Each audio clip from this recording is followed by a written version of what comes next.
and there's intimacy on the radio, and there's naturalness on the radio that can never be replicated on TV. The marvelous resurgence of radio as a political force in this country.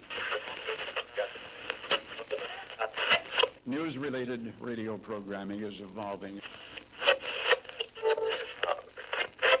There's a huge hole in our dialogue that can be filled by the synthesis of traditional radio and the freedom that comes from a live podcast.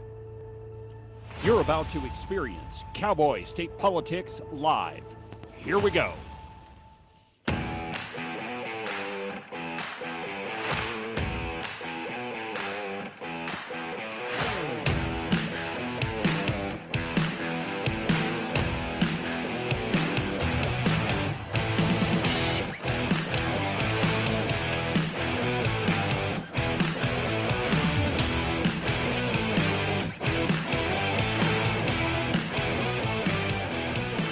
Good morning, my friends, and welcome to another incredible installment from very high above all the puerile and insipid forms of Wyoming mainstream media.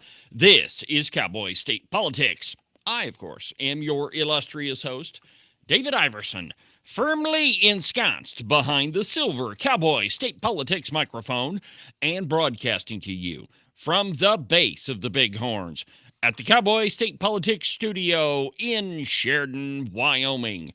Good morning, my friends, and welcome back to the program. The reason I say back is if you'll notice, we're back in the main Cowboy State Politics Studio. Agent 29 has finally decided to grace us with his presence so that we can be down here in our studio. So first, Ken, I'm in pretty high demand all over the state. You are, and I'm about to ask you what you've been up to.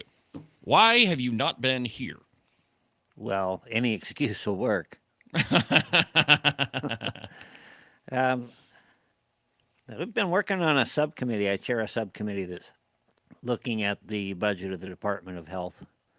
And because the state is headed toward a fiscal cliff, and we don't know necessarily what the Craig report's going to say, but tomorrow morning we're going to hear about it. Oh. So that will be very helpful to give us some idea of what is the Craig report?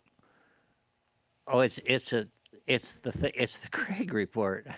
We don't know what it is. It's just the Craig report. We have a group of financial experts, people at LSO, other people around the state who they watch the markets, they watch all the trends, and they predict, basically they guess, although they do guess fairly accurately, what the economy is going to do over the next year, 2 years.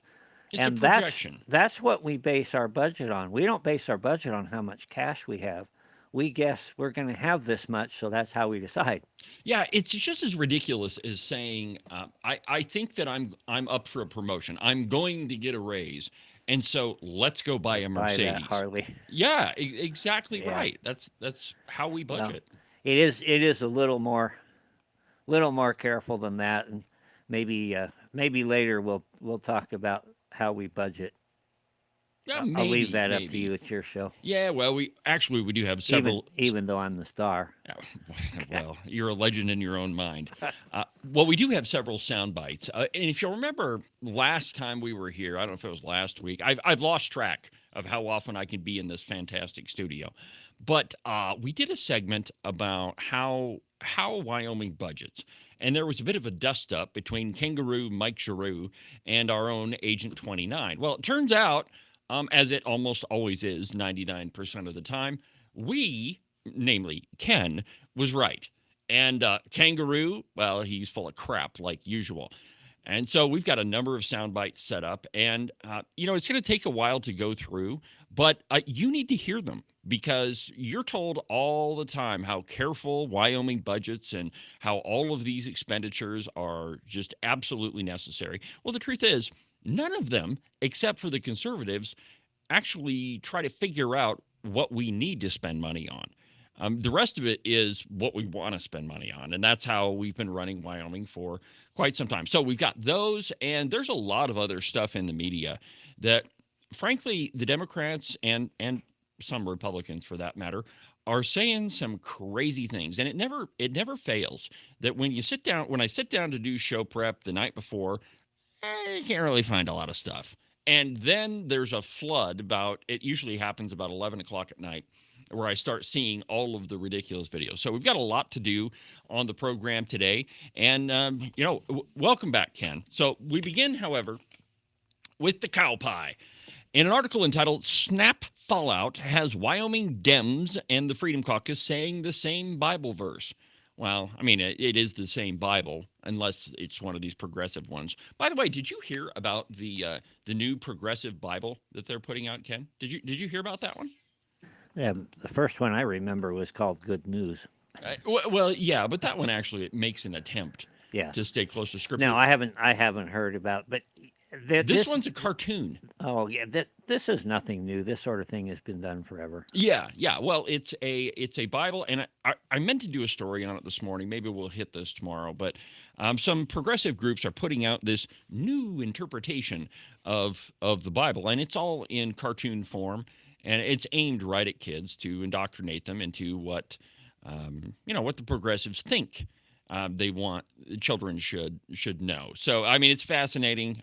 But anyway, let's get to the article. And I quote, on the national scale, the federal government's suspension of poverty-based food benefits has blue states suing the Trump administration. All right. So first thing, this article is written by Claire McFarland, who, though sometimes she masquerades as kind of conservative, she's really not. It is not a shutdown of federal food assistance. It is a partial government shutdown, which means all discretionary spending. The difference between discretionary and mandatory is just like the words would suggest. Mandatory spending are the things that we have to spend money on. So, for example, Social Security checks have to go out. Things that are mandated by the Constitution, which interestingly enough does include Congress members' salaries, which there's always a question. Why do Congress people get paid during a government shutdown? Well, there's a bit of a constitutional problem with that, so that's why. And I don't agree with it, but that's why. But anyway, according to Claire McFarland, the partial government shutdown is a suspension of poverty-based food benefits. But in Wyoming, the quoting again, the fallout has the legislature's social conservative Republican caucus and one of its most prominent Democrats quoting the same Bible verse. Again, I am fascinated by language, as you all know, my friends. The cow pie has a very long history of referring to conservatives as the hard right, the right wing, overly conservative. I don't think they've ever used the word overly, but they come up with all sorts of different phrases to try to characterize all conservatives in the House of Representatives in one group. Now, the converse of that, of course, is they refer to all Democrats and redcoats as moderates. They're the moderates. They're not. And how can you have a right wing and not have a left wing? Or how can you have a hard right and not a hard left? But not in Wyoming, according to Claire McFarland in the cow pie. You have the moderates and the right wing. But in this case, now it is socially conservative Republican caucus. I don't know. Maybe somebody got to her and complained at the cow pie long enough that they decided to change their tune. But now, Ken, you and your compatriots are social conservatives, which actually is pretty true. Conservatives all the way around, but I mean, at least it's partly descriptive. I'm sure you're going to get here, but I'm anxious. Why are SNAP benefits not essential services? Isn't food essential? Well, food is essential for you, but it's not an essential function of government. Well, That's your job, is to find your own food. There, so you said that Congress had to be paid because that's in the Constitution. Yeah. But this isn't in the Constitution. Nope. Because it's not government's job. It is not and the it is role. Stupid for anybody to become dependent upon a godless government that doesn't give a rat's about you. Yeah. Good job censoring yourself. We'll get to the profanity later. Yeah, this whole thing, I've been steeped in it for weeks. Well, and that's one of the things, you'll call Agent 29, or I'll call Agent 29. Hey, what are you doing? What I'm always doing. I'm in the middle of the budget. But there is this mistaken impression that SNAP benefits and food, free lunch and all those things are mandatory spending. They're not. That's all discretionary spending. Well, our good friend Representative Sherwood says it's part of the role of government. Well, I mean, that's her position. Yeah, Yeah. it is her position. You know, the Democrats believe that it's the government's job to Yeah, take care of you from cradle to grave. not mine. Not yours, but continuing on. The U.S. Department of Agriculture announced early Tuesday that federal supplemental nutrition assistance, or SNAP, benefits, also known as food stamps, won't be distributed starting November 1st as scheduled because the federal government's weeks long shutdown. The Wyoming Department of Family Services is working with its, quote, longtime partner, the Food Bank of Wyoming, and helping to connect people with local food banks in the meantime. But the state agency only administers the SNAP program. It doesn't fund it. Now, this is probably a larger discussion and one I hadn't intended to get to. But who traditionally was responsible for charity? Is it the government or is it local communities? Now you're stealing my thunder, and I say it's not even local communities because local communities act Well, much excuse me. like Let the me let me rephrase It's what the I meant there. churches. Yeah, I wasn't referring to Yeah. like your town council. I was saying It, I meant like your local charitable organizations or we're churches. we're in this mess because a knee-jerk reaction is government should do something. Yes. No, government shouldn't do something. The churches should. They have been commanded by God to do so, and they have abdicated that responsibility horribly and turned it over to the government because it's easier to do it that way. You know, I had a phone call from a friend last night. You know him, Nate, and his dad was a preacher. I was a minister his entire life, and Nate told me a story how people would show up on his dad's door and tell him, "Hey, we need help. We need diapers for the kids, or we need, formula or whatever." And his dad would take them to the grocery store and fill up the trunk of their car, fill up the back seat full of groceries, and put some gas in the gas tank. And then an hour later, he'd get a call from the guy that owned the grocery store. Hey, those people that you bought food for, they're back here returning all of it. What do you want me to do? And Nate said his dad would always say, well, all right, let him return the food, but keep the money. And, we'll give it to somebody else. But we've grown into an entitlement society where the government has to take care of everything, or that's the impression. When traditionally it was the churches that were responsible for charity, and this one sentence, I think it's fascinating because it says that now that the DFS is connecting with the Food Bank of Wyoming, which is a private organization. And it's interesting that's the way you're supposed to be doing it, right? If you think you need a government agency like the Department of Family Services, they should be working with local charitable organizations because that's who is responsible for providing charity. There's a great speech by Davy Crockett entitled "Not Yours to Give," and he was talking with a constituent of his, and the guy told him, "Hey, I can't vote for you anymore because you agreed to give money." And I can't remember exactly. Well, maybe during the break we'll dig up that speech and find out specifically what he was talking about. But his constituent was saying, "Look, you voted to give this charitable donation to this group of people, and it's not your money that you're giving away." And the point being is that it is not the government's cash to give away, whether people are poor or not. Now, there is another side to this, and I don't want to lose sight of this, but we've created a system whereby people are dependent upon government. And again, like Agent 29 said, if you create a situation in your home where you are dependent upon the government for everything, you've made a really poor decision. Frankly, it's kind of stupid. But we're in it anyway. And so you've got a number of kids that go to school, and their school lunch is paid for, or at least partly paid for. They get assistance. Well, those benefits are not being issued right now. And so what happens? I mean, the school's not going to let a kid go without lunch, at least not here in Wyoming anyway. So what happens is that account continues to grow. And they just keep writing it down. Okay, well, when you get your money, then you can come pay us. They're running a tab. And what happens is that tab grows so large that when you finally do get your SNAP benefits, you owe too much money to pay for it.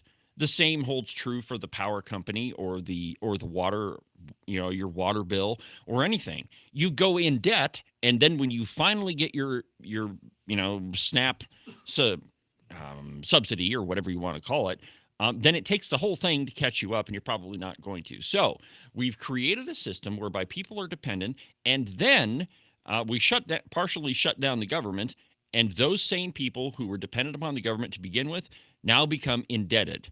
And so the long and the short of it is they're going to get their benefits, but it's still going to be another month before they can actually get ahead. So really, I mean, it's a really terrible situation, and all of it lies at the feet of the Democrat Party. Back to Claire McFarland's piece.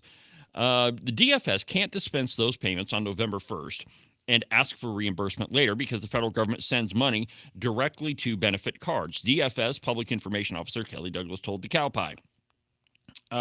This has lawmakers calling for people to help their neighbors. State Representative Trey Sherwood, a self-described grassroots Democrat of Laramie, posted a Bible verse on her Facebook page October 21st. Quote, "For I was hungry and you gave me something to eat. I was thirsty and you gave me something to drink." That's a reference to Matthew 25:35, in which Jesus says that he's represented in the poor and needy, and people should reflect that by how they treat the latter. Now, Agent 29, I saw you grab the microphone, and do you care to opine on Matthew 25:35? No? Okay. All right, well, continue on. 5 days later, after Sherwood's post, the Wyoming Freedom Caucus opened its own Facebook post with the same verse. Both statements go on to encourage people to connect with local food pantries and ministries in anticipation of what was, when they were published, a possible suspension of the November 1st SNAP payout. The Freedom Caucus said, quote, "As Christians," wrote the Freedom Caucus, which presents itself as a Christian membership group of state lawmakers, "we're called to be the hands and feet of Jesus, to feed the hungry, comfort the weary, and love our neighbors as ourselves." There's a big difference here. Okay, the Democrats are saying that is the government's job. That it's the government's job to act like Jesus and feed the poor. The Freedom Caucus's post is calling on individuals to help feed the poor. Yeah, there's a marked difference there. We're also calling on the church. You know, one of the reasons that the church is not taxed is because traditionally churches took care of a lot of these issues. And, you know, a lot of them still have benevolence funds. I used Sure. to run the one at the church that I was involved with in Colorado Springs. And that was interesting. You talked about them going back and trying to cash out the groceries. There are a lot of churches in Colorado Springs, and there were people who professionally just went around and worked the churches. So they'd come hit you up, and then you could pretty much set your calendar by it. In about 6 weeks, they'd be back by again. Well, we set up a network between the churches and foiled that. You know, Yeah. He who will not work, neither let him eat. Jesus also said that. Well, it is an entitlement society that we've created. Now, no doubt, there are families that do need some sort of assistance, but that assistance traditionally needs to come from your local churches and your charitable organizations, because frankly, it's not their money to give out. And another one of the differences, if I may, is if you're associating with the church and you have issues that have put you in a position where you're not where you need to be, and I've been there myself. Sure. It's the people of the church that will help you get right, that will get you back into society, back into a helper instead of a leech. And that's the way that it should be. Government has, not only do they have no desire to try to wean you from their dependency, although sometimes they will claim that they do. With money comes power, and the more need they can see, the bigger that agency becomes and the more power it wields. And then, you know, we say, well, we helped 10,000 people this month. Well, mark my words, Agent 29, one thing that you will hear during the legislative session is somebody saying that we need to increase the amount of money that we're giving to state assistance programs to cover the possibility that there might be a government shutdown, so that we can make sure that these people, that they get the amount of food that they need. Now, I hate to tell Claire McFarland that while it is true that there's Matthew 25:35, there's also another passage in which Jesus is saying, hey, give a man a fish, he eats for a day. Teach a man to fish, he eats for a lifetime. And that's the position that we need to take. That I have no problem giving somebody a hand up. I do have a problem though in allowing government to become the caretaker from cradle to grave, which is exactly what the Democrats are arguing for. One of the reasons why the Democrats continue to want to spend money is to create to further entitle, that's actually a wrong way to put it, to further entrench people in an entitlement program, to make it impossible for them to get out of their poverty. And I think your point is well taken, that most of the time, if you approach a church and you're in need, they're going to say, sure, we'll help you out. What do you need? And you'll probably end up with way more food than you could possibly eat. However, there will probably be something to go along with that and say, okay, we'll help you out with your food, but would you mind helping us paint the church? Or you're a carpenter, maybe you can come and help us fix the pews that are a little bit wobbly. But there will be some request to say, hey, why don't you come help us out? It's also to get you into a position where you're productive. Yeah. Again, but yeah, we used to have a network of, okay, Mrs. Smith over here, the little widow lady, she needs a fence repaired. We'll be glad to help you out with the groceries, but we'd ask you to go spend a couple hours over there and get her fence repaired. And we got a lot of stuff done that way. Or, maybe you can show up on Sunday and shovel the walk or something like that. But our federal so-called assistance programs, and just think about the language again. What does it mean to assist someone? Does it mean that you complete a project for them, or does it mean that you help them, that you assist? What is an assistant? Ken is my producer in this show. I mean, I guess you might be able to equate the same relationship. I'm the one that kind of runs the show, but Ken's the one that pushes all the buttons. So he assists, but it's not that he does the entire job for me and I just sit back and watch the whole thing happen.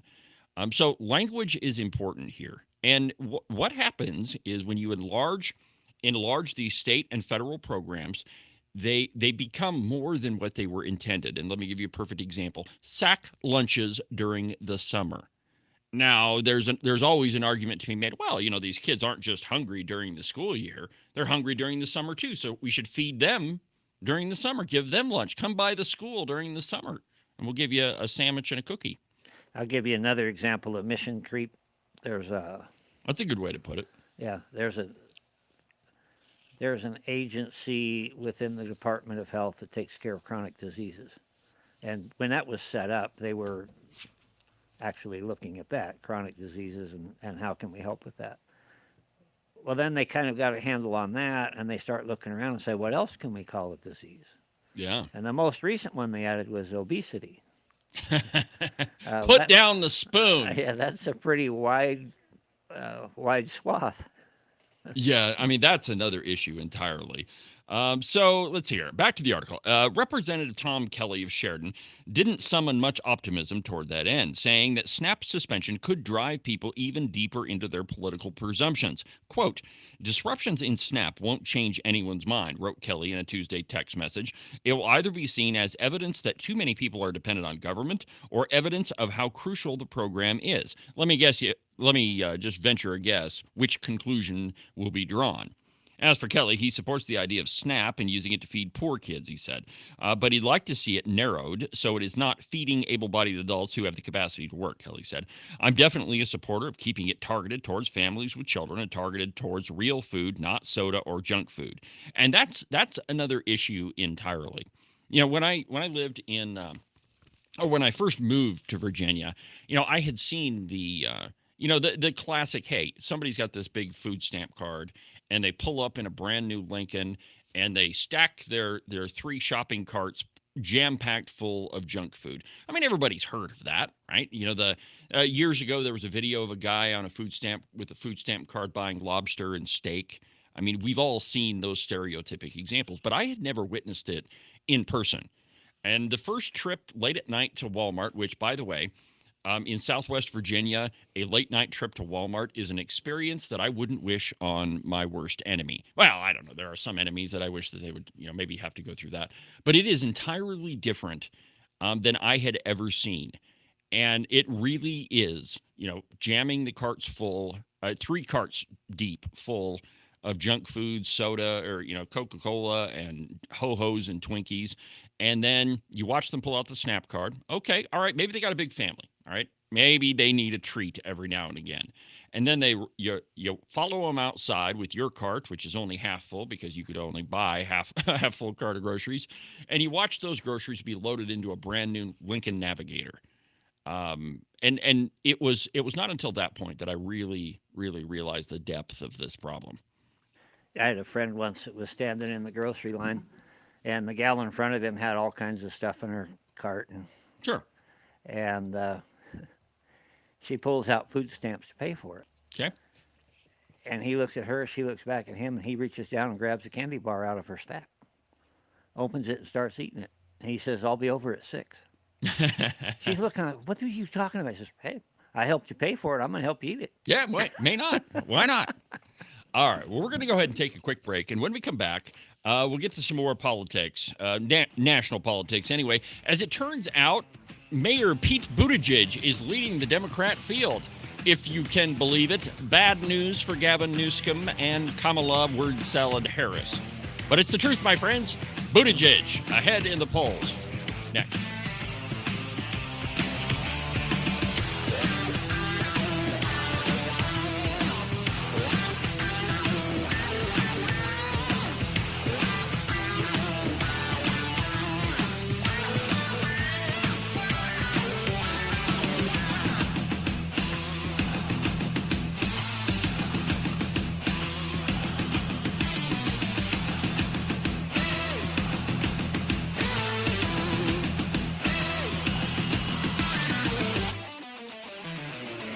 You are listening to Cowboy State Politics Live.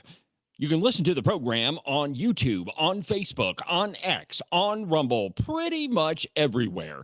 And now, Cowboy State Politics Live is syndicated on the OBBM network. That's available on Roku, Apple TV, and a whole bunch of other places. It's almost like I'm omnipresent. You can listen to Cowboy State Politics Live every Tuesday through Friday at 8 a.m. You can listen to the Cowboy State Politics podcast anywhere that you get your podcasts. iHeartRadio, iTunes, TuneIn, really any of them will work. But the easiest place is just to go to the website, cowboystatepolitics.com. There you can find all of the shows, as well as any of the articles that I might bring up during the course of a program. That way, if your name is Joe Biden and you can't remember if you had your pudding today, well, I probably can't help you with that, but I can definitely tell you why you should have never ran for president. And now, back to our program.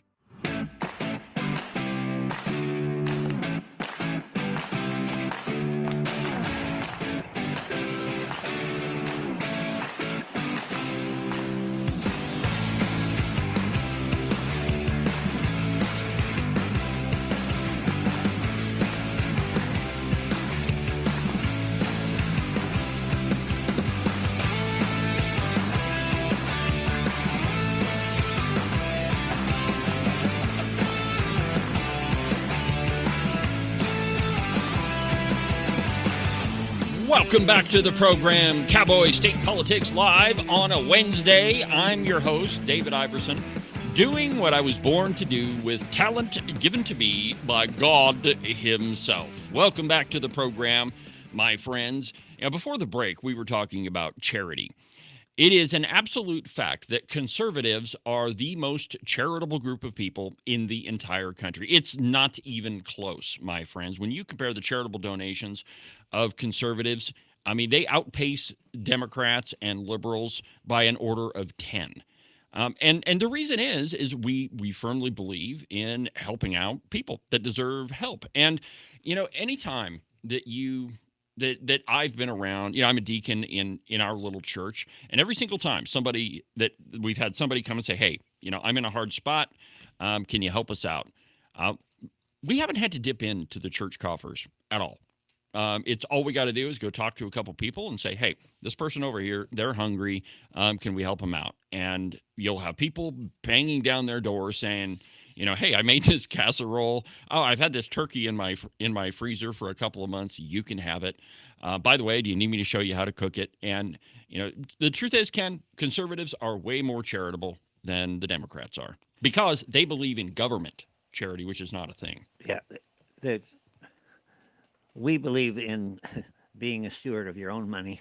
It's real easy to be very charitable with somebody else's money. Oh, yeah. I think this is a tremendous opportunity for churches to stand up and kind of reclaim their rightful place where they should be. The state of Wyoming right now is spending a little over $5 million a month Now, Ken, on SNAP. I am sure that $5 million a month is exactly what we need this year. I mean, that is exactly what we budgeted for this year. I am sure that everybody sat down and they said, these are the programs that we want to run, and this is what it's going to cost us today. I was told that that's the way things Well, are what done. they do if they begin to project the numbers is they're not going to say it's ever going to go down. But if the churches, as I alluded to earlier, if the churches take this over and begin to heal people and get them back into the productive part of life, then that demand begins to go away. Well, maybe, but as You're far always as going to have poor. You're going to be the next ones Sure. that come up and do that. But no, but I'm sure, Ken, that they run a survey every year to determine exactly how much money we need. I know what you're getting at, but I'm not going to go there. Oh, I am. You go ahead. All right. So what I'm getting at here is there is this assumption among politicians. Well, they don't have assumption. They know exactly what they're doing. But we all assume when the government creates a budget, whether it be for SNAP or for the Department of Family Services or whatever, that they just sit down and figure out, okay, these are the programs we want to run this year. This is what they're going to cost. Ergo, this is how we're going to budget. And we've been told over and over by the Democrats that no, that's not how it works. Well, there was a committee meeting, and we showed you a couple of these sound bites. Oh, I think it was last week on the program. But the first one I want to play for you, you've already seen, but this is Agent 29 at his subcommittee explaining how he wants the budget to be handled this time around. Go ahead and play the one that says Ken and budgeting.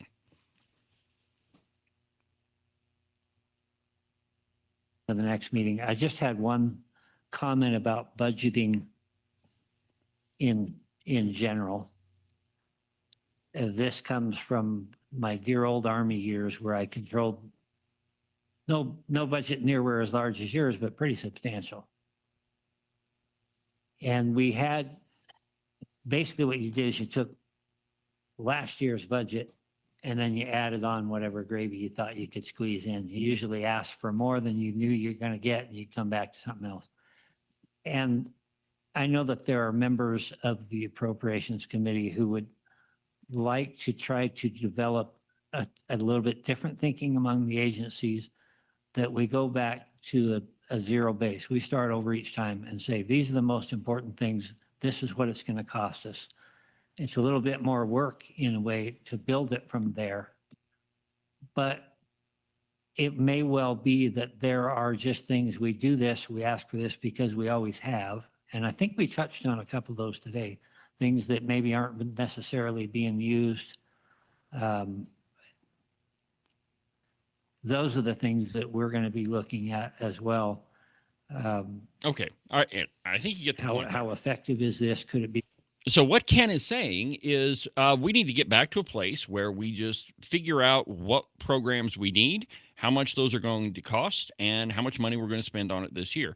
But that is not exactly how we do budgeting. And Kangaroo Mike Giroux, he had a little bit of a problem with this. In fact, he said he didn't want to leave the public with the impression that this is what happens. Now, go ahead and play the one that says Kangaroo Mike Giroux on it. It's crowded. Oh, sorry, we are adjourned. Just kidding, sir. Senator Giroux, would you care to join us?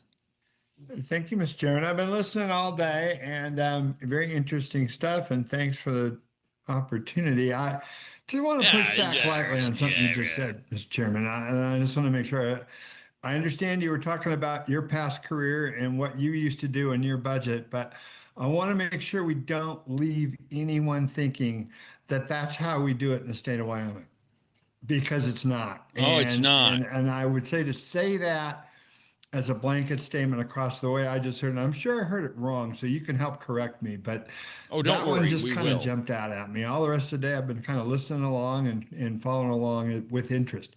But that one, I just want to make sure we were real clear on that. Thank you, Mr. Chairman. Yeah, okay. So according to Mike Giroux, Kangaroo Mike Giroux, we don't do that. We don't do that in any part of Wyoming government. In fact, we would never take last year's budget and use that as a starting point. We would not. We don't do that, Ken. I don't know where you got that crazy idea. It's in the budget book. You got that? It is Picture? not. Page 15 does not show how we start a budget. Oh, wait. No, it actually does. So what does it say, column 2, which is basically, that's that first blank vertum column. What does it say that we put in that figure? Oh, well, wait a minute. What that was the base budget from last year. Yeah. Oh, Okay. no, it does ask you to say that. And then what does it say for column 3, the little note there? Oh, well, column 3, well, that says the standard budget is the amount at which enables an agency to continue to furnish the same level of services. So we looked at what we did last time, and then we look at, okay, what would it cost us this year to do the same, figuring inflation and whatever else. And then the next column, number 4 there, I would call it the gravy column. That's the wish list right there. Yeah. Wait, no. So actually, Mike Giroux, this is exactly the way that we budget in Wyoming. And it's not just the budget book. It's not just Ken and David saying that this is the way things work. It's the Democrats saying that too.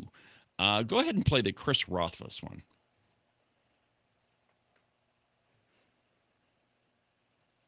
Go ahead, Senator Rothfuss. So yeah, for our bill, once again, without objection, direct that we draft by providing all the maximum amounts for all the categories in What? our legislation, and realize that No. JAC might strip those out as they did before, but we'll include them.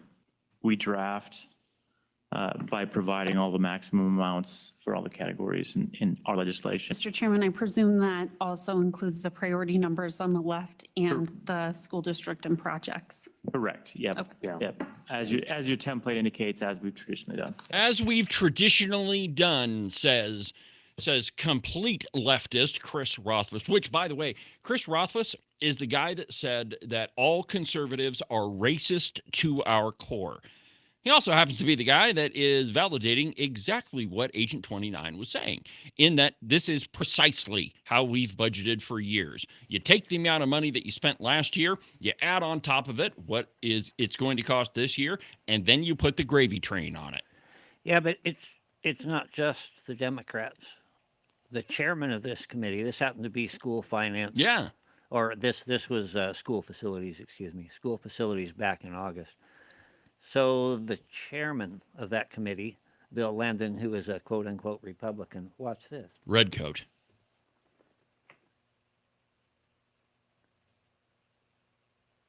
Oh, hit it again. I did. Yeah, for our bill, once again, without objection, direct that we draft by providing all the maximum amounts for all the categories tried to in get our clever legislation, and realize that JAC might strip those out as they did before, but we'll include them. We draft by providing all Yeah, the that's the maximum. original one. But Yeah, so what happened there, and technical stuff with one video didn't play, so I heard them, but the one that was there was Bill Landon goes right back and echoes. And you can go back August 20, the afternoon, about 2.5 hours into the thing. Bill Landon says, yeah, that's the way we've always done it. That's how we do it. yeah, well, I mean, and it's amazing that you hear honesty out of them when you least expect it. And I mean, that's exactly right. And the truth is that Chris Rothfuss is probably unaware that his pal, the other Democrat in the Senate, Kangaroo Mike Giroux, said that no, this is not how we do things. You know, we operate on a zero-based budget. That's not true, my friends. In fact, interestingly enough, it was Eric Barlow who had a bill. Was it last session? It may have been the session before, where he wanted to move Wyoming entirely to zero-based budgeting, which means that you figure out what you want to spend money on, and do you have enough money to do that, and then you budget that way, not on what we spent last year. Because what happens is you start funding duplicative programs.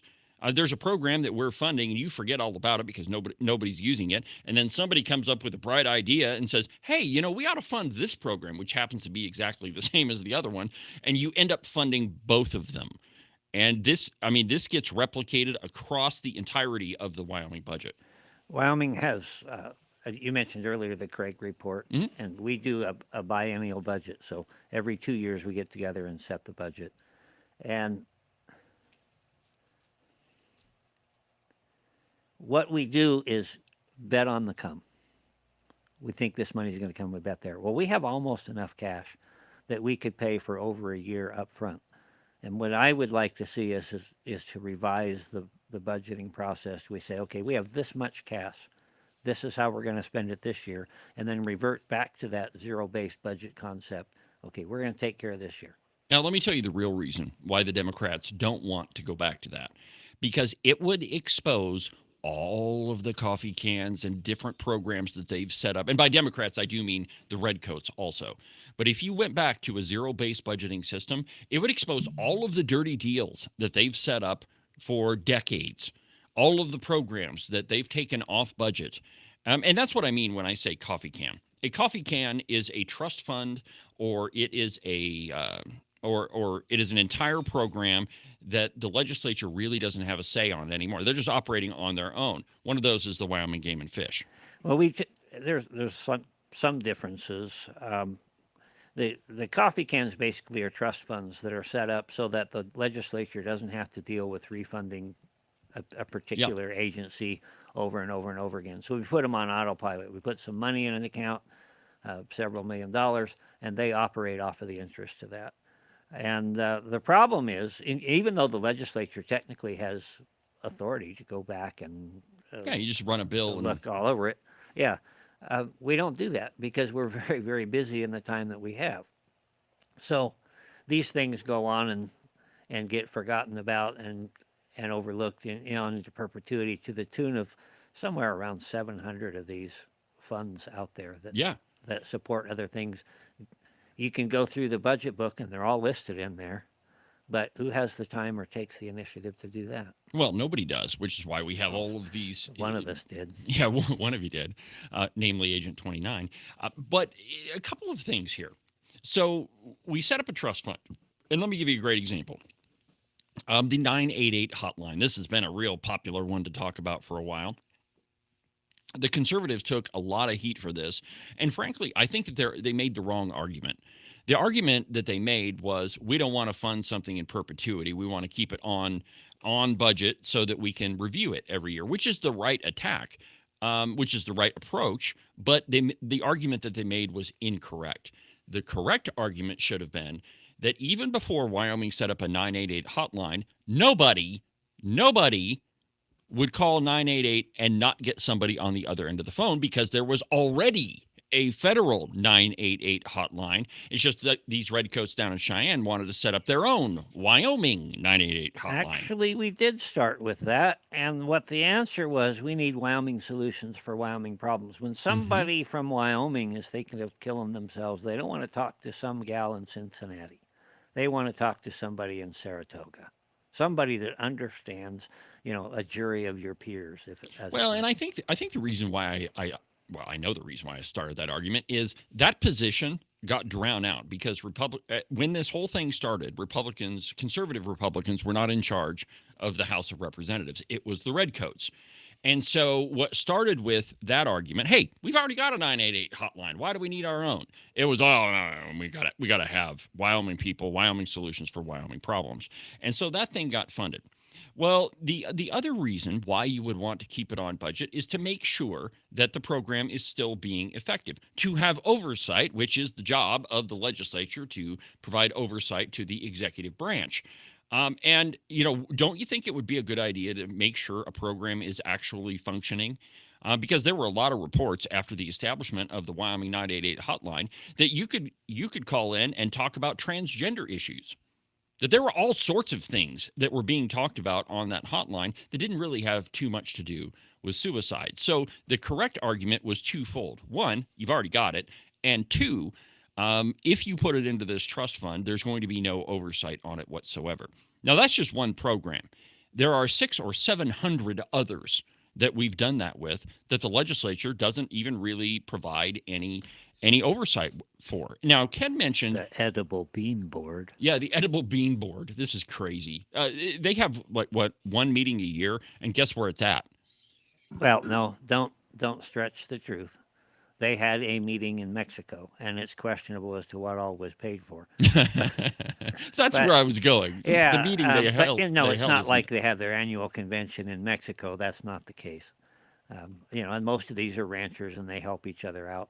But I don't know that that's the proper role of government, especially when it flies below the radar. Yeah, and that's the whole point, right? You set up a meeting that happens to be in Mexico, where I don't know, maybe Ogden Driscoll, who was on the board at the time, could go sit on the beach and drink tequila. I don't know, but the point is, we're spending incredible amounts of money, and very little of it has oversight from the legislature. Now, let me add another problem on top of that. We're about to head into the budget session, and if you read the Wyoming Constitution,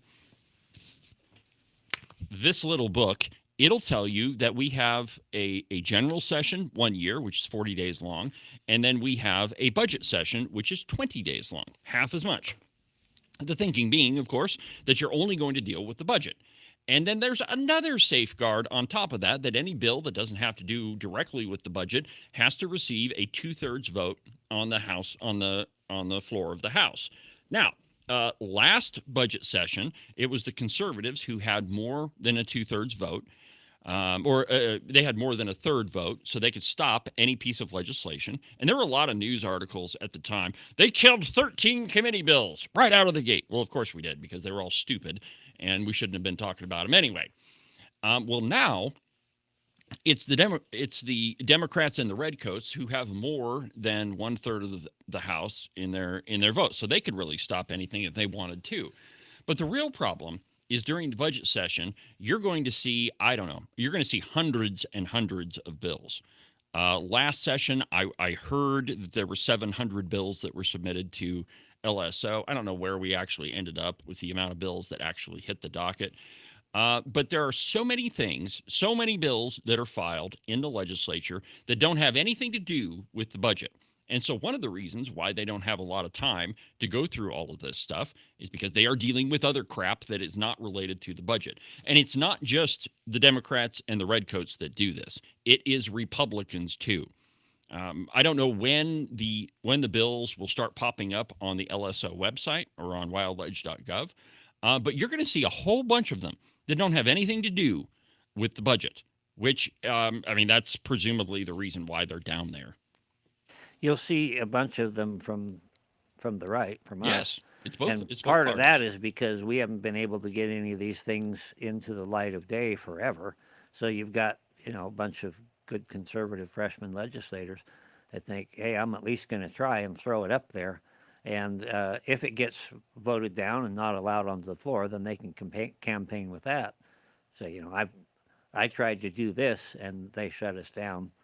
So Yeah, there's all of those games too. And to be critical of conservatives also, what session do we usually run gun bills in? Oh, we run them in every session, but one of the main one is you run them in the budget session because it's right before an election. And you have the highest likelihood of getting them through because nobody wants to be labeled as being anti-gun. So this is a problem on both sides, conservatives and liberal Republicans and Democrats. We don't really just pay attention to what we're supposed to be doing. We don't read that little blue book that I told you about before. And we just run bills for the sake of running them. One bill that you're going to see that happens every single session is Convention of States. That thing has nothing to do with the Wyoming budget. Not a single thing. So it's a lot of really good people that get caught up in the idea that government has to do something. I got an email or a text message from a very good conservative legislator just a day or two ago, and he said something about the large number of military veterans who commit suicide. Okay. And There we're- are. and we're a ton not of them. doing It's anything an about it. epidemic. We're not doing anything about it. And my response to him was, what's the proper role of government? A godless government is not the one that you want helping when you have a bad spiritual problem. Mm.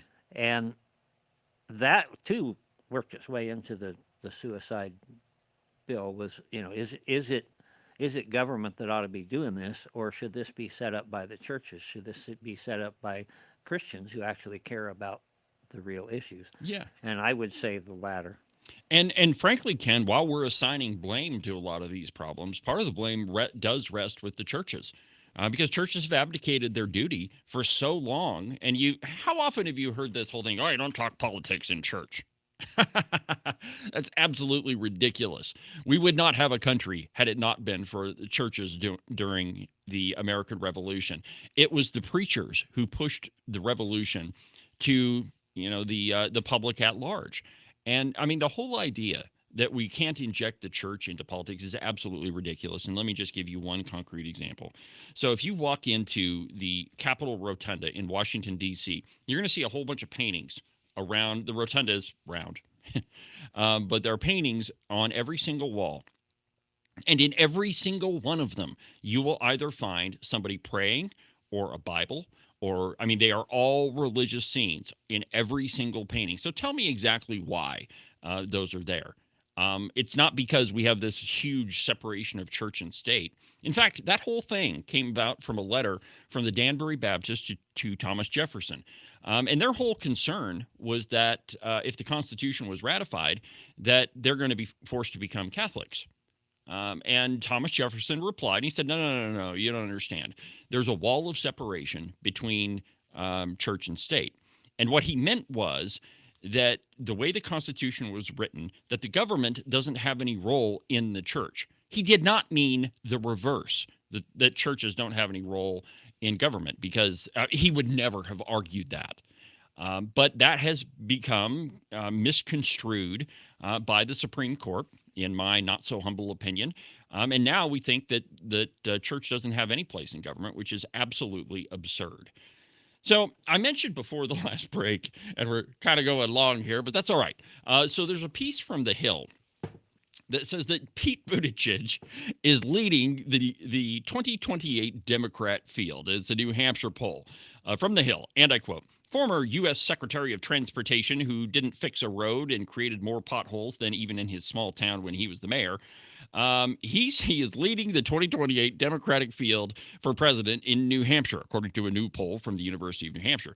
19% of the Granite State backed Buttigieg, who ran for president in 2020 in the Democrat primary and later notched a spot in former President Joe Biden's administration, leading the Department of Transportation. Governor Gavin Newsom came in second behind Buttigieg in the poll with 15% of the support. Now, there's been a heated debate among Democrats on how to move forward with the chaotic 2024 election cycle, which featured President Joe Biden bowing out of the race after a disastrous debate, assassination attempts on President Trump, and former Vice President Harris stepping into the race on short notice.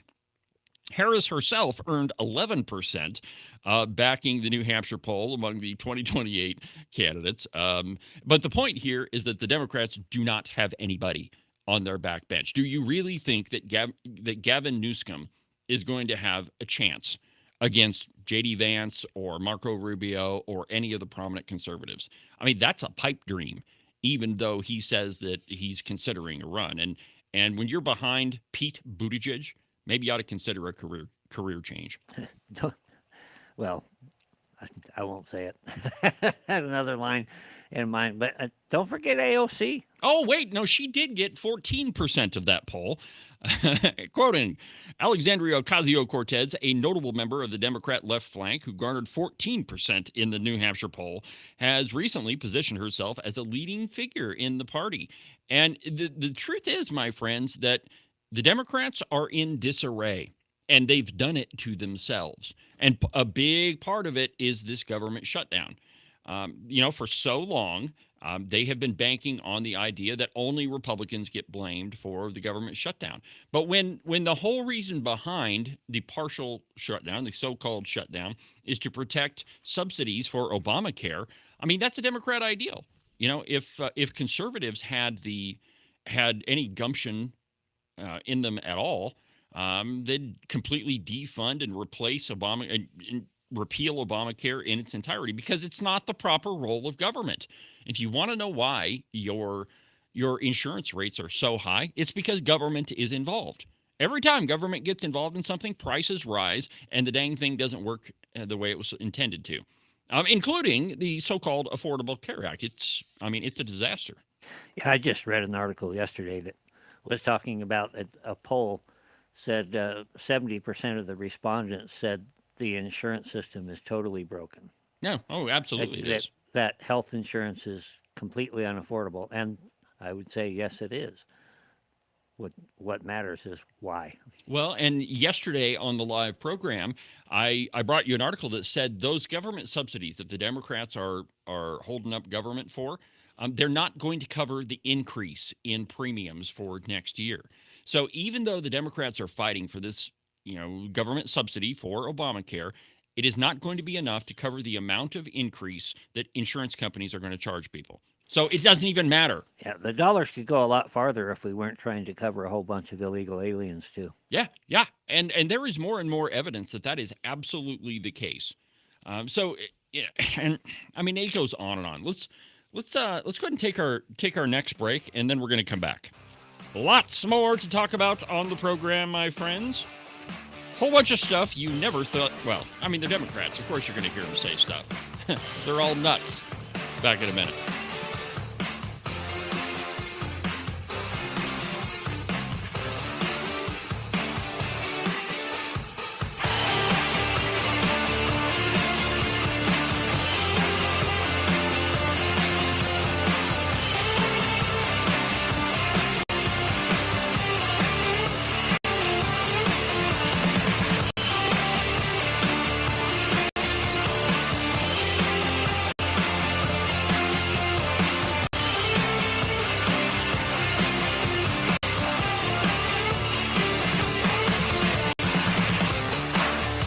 Whether you're tromping through the woods, stalking a big gigantic elk, or tromping through your driveway trying to find your snow shovel, one thing you definitely don't want to forget is your feet. That's right, my friends. There is nothing worse than elk hunting or shoveling your driveway when your feet are a big gigantic frozen block of ice. I suggest you get a pair of socks from the Buffalo Wool Company. They are the finest socks that I've ever put on my feet. I'm telling you the truth, my friends. I can walk outside of the cabin in a pair of tennis shoes, and it can be 0, it can be below 0, and my feet don't get cold at all. So just get you a pair of Buffalo Wool Company socks. Go to the website, thebuffalowoolco.com. You won't be disappointed. Make sure that you subscribe and follow the Cowboy State Politics podcast. You can do that from the website, cowboystatepolitics.com, or anywhere that you get your podcasts. That way, you'll make sure that you won't miss a single episode of Cowboy State Politics. Are you tired of giving your advertising dollars to companies that absolutely despise you? Well, you should be. What they do is they take your money and then they give it to the nearest red-coated rhino Republican that they can find, who's going to vote with the Democrats almost the entire time they're in the legislature. You see, you just shouldn't give those people money, and you shouldn't advertise with companies that support them. I have a better idea. Why don't you advertise with a company that aligns with your values? I'd like to ask you to consider advertising on Cowboy State Politics. I have a statewide platform, and nobody is going to beat my advertising rates. Shoot me an email. The address is david@cowboystatepolitics.com. Stop helping the people that hate you and advertise with a company that really does align with your values. Again, that address is david@cowboystatepolitics.com. I would love to get that conversation started with you.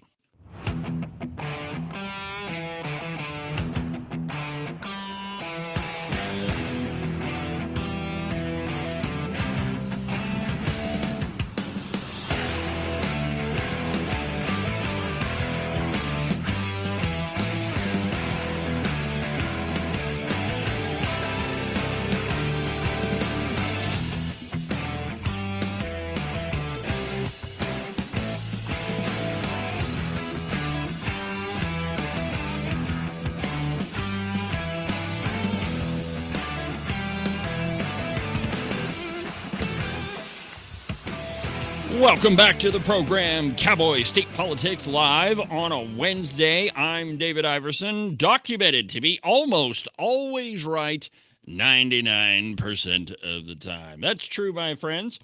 You know, it's a tremendous burden having to do that, and the way that I keep it up is, I just check my sources. I make sure that, we're quoting people correctly, and we got the right statistics, and even when I make a mistake, I try to admit it. So, I just a minute ago, the teach a man to fish thing, I was corrected. That's not in the Bible.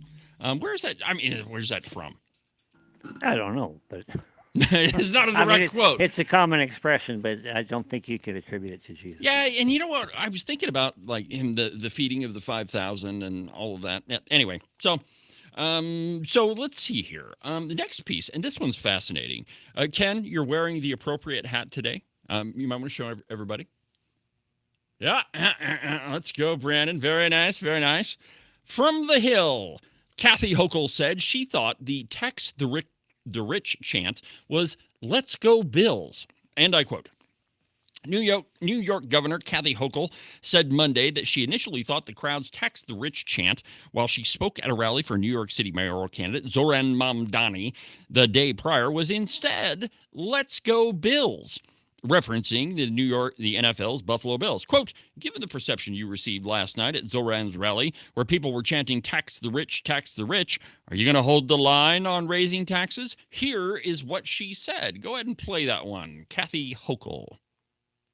Given the reception you received last night at Zoran's rally, where people were chanting tax the rich, are you going to hold the line on raising taxes, even if it means losing an endorsement or getting a primary challenge? I couldn't hear what they were chanting. Oh, there we I thought go. they were saying "Let's go Bills." I wasn't sure. I heard some noise. I heard a lot of cheers. But later on, it became clear to me that I know there's passion for that.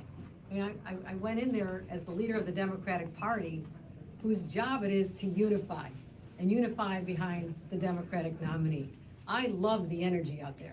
The energy's great. Bottle all that up. Bottle it up, Ken. Bottle it up. Days. But take that to Long Island, the Hudson Valley, and make sure that we can stop the insanity that's happening now. Oh, yeah. Hey, sorry, folks. There's a lot of switches and stuff. Yeah, don't apologize. We got the point. It's not tax the rich. No. It was "Let's go Bills," just like this one.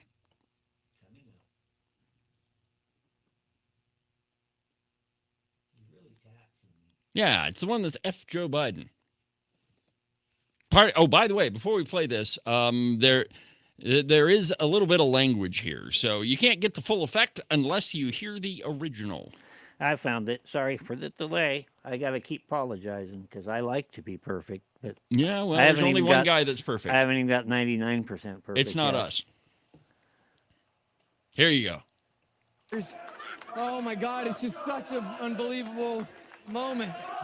Brandon, you also told me, as you can hear the chants from the crowd,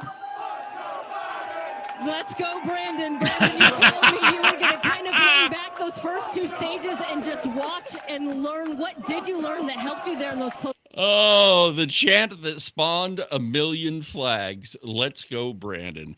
But see, this is what the Democrats do, right? They are incapable of telling the truth. So just like I thought that was a brilliant cover on her part. It was pretty quick. I have to admit, and it makes you wonder if she just that's what she thought she heard, or if she was trying to cover. But I really think it was just a case of her trying to cover things up.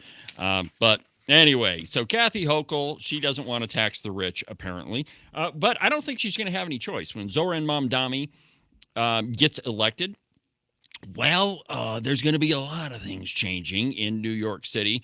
The only saving grace for New York is that they do have the New York Assembly, and they do have the, I don't know if it's called the City Council in New York, but, the mayor only makes up one little part of that, though he's going to have a tremendous amount of power. And Ken, did you watch his speech the other day?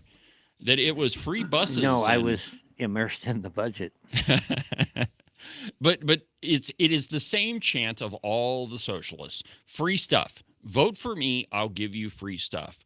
And you don't realize, as my friend Ovi Muntean is fond of saying, that you don't understand what the trade-off is there.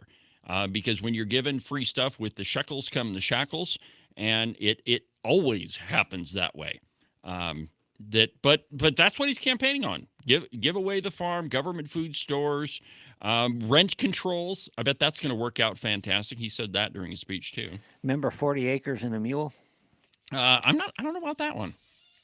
Yeah, that was what the Democrats were promising right after the Civil War, and all the slaves had been freed, and we're going to give you 40 acres and a mule. 40 acres and a mule, with the shekels come the shackles. But like I say, the Democrats can't stop themselves from lying. And while we're at it, there's another piece of video that came out about Zoran Mamdani from his time in the Democrat Socialists. I've got another little piece while we're on the subject. Go ahead and play that one. It's Mamdani, boot of the NYPD. Watch this. We have to make clear that when the boot of the NYPD is on your neck, it's been laced by the IDF. Oh, so the boot of the NYPD is laced by the Israel Defense Forces. That is the guy that's probably going to be the mayor of New York City. And it's I don't see any way where they're going to get out of that. And last night on Hannity, he was saying, look, Andrew Cuomo is still behind, around 12 points. If he was 4 or 5 points behind, maybe he would have a chance. But I don't know. I don't want Mamdani to win, but kind of looks like he's going to. And part of the reason for this is early voting. A lot of people in New York City have already voted, and way before that video that I just showed you came out. And a lot of Democrat states, they instituted early voting so that when the October surprises come out, when if a candidate does something terrible, well, those votes are already in and they can't be changed. There's a lot of pressure, especially among some younger people, to socialism's okay. And I guess eventually they're going to have to learn for themselves. And maybe right now is one of the best times to do it, because what Mamdani does in New York will be so contrasted with what's happening in other places where conservatives are gaining power. And I think maybe that's the silver lining. Oh, it is. Absolutely. That's what I was alluding to yesterday, that there has never been an American election that has been wrong, except for 2020. That one was totally rigged. And I'll debate that with anybody. But other than that, people absolutely get what they deserve. Voters get to choose. And in this case, all right, we can complain about the primary election where the voter turnout was really, really low. But again, that's the choice of the voters. This is my main argument against term limits. We tend to think, and I had this debate with my dad the other day. He's like, yeah, but you got Nancy Pelosi, who's been in there for 100 million years. Well, yeah, but her constituents chose her. Why is it that I or Ken or anybody else gets to say who people can vote for? We do have elections. We do have term limits. They're called elections. And the voters get what they deserve, right, wrong, or indifferent. And, when socialism becomes cool, it is necessary to remind people of how terrible it actually is. And that is what's going to happen to New York City. Now, while we're on the topic of crazy wacko liberals, here's another one from Breitbart. AOC rallies for Mamdani. Quote, they want us to think we are crazy. We're the sane ones. And I quote, Representative Ocasio-Cortez joined New York City mayoral nominee Zoran Mamdani at a weekend rally in Queens, evoking the city's immigrant roots and calling on supporters to reject claims that their movement is crazy or outlandish. Ocasio-Cortez, a longtime ally of Mamdani, took the stage Sunday to rally voters ahead of next month's election. Quote, this city was built by the Irish escaping famine, the Italians fleeing fascism. And when you watch the video, she's bouncing up and down. I don't know exactly, if she thinks she's a rabbit or something, but it's a ridiculous video. I thought that city was built on rock and roll. Maybe. We built this city Well, Democrat Party leadership has shifted in response to the growing influence of figures like Ocasio-Cortez. On Friday, House Minority Leader Hakeem Jeffries formally endorsed Mamdani after months of internal party division, writing that Mamdani had, quote, explicitly committed to being mayor for all New Yorkers. Yeah. You remember the speech I played for you yesterday? That's what socialists do. Absolutely, that's what they do. It's free stuff for everybody. Now, But it's also, I have to be Lord of all. Absolutely. So let's see here. Hold on. I've got, go ahead and pull my screen up first, Ken. I got another video here. We're going to have to play the audio from my screen. Okay, you ready? Yep. Okay, here we go. I want to use this moment to speak to the Muslims of New York City. Now, just listen to what he says. I want to speak to the memory of my aunt.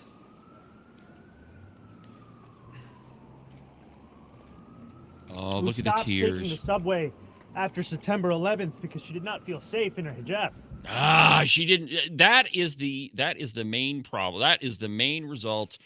The terrible thing that happened after September 11th. It wasn't that over 2,900 Americans lost their lives. No.